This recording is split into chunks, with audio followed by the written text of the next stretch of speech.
Hello. പുട്ടിന് ഏറ്റവും best combination എന്ന് ഞാൻ വിചാരിക്കുന്നത് കടലക്കറിയാണ്. അതിന് കാരണമുണ്ട്. ഇന്നിവിടെ പുട്ടും കടലയായിരുന്നു.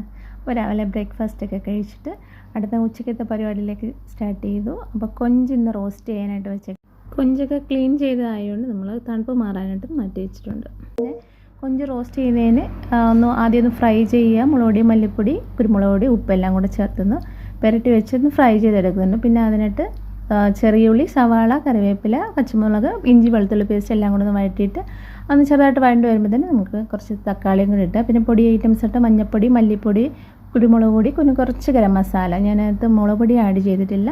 ഒന്ന് മൂത്ത് വരുമ്പോഴത്തേക്കിന് കുറച്ച് വെള്ളം കൂടെ ആഡ് ചെയ്യുക. എന്നിട്ട് നമ്മുടെ കൊഞ്ച് അതിലോട്ട് തട്ടുക. ഇനി എല്ലാം കൂടെ ഒന്ന് മിക്സ് ചെയ്യുക. ഇനി നമുക്ക് ആവശ്യത്തിനുള്ള ഉപ്പ് ചേർത്ത് കൊടുക്കാം.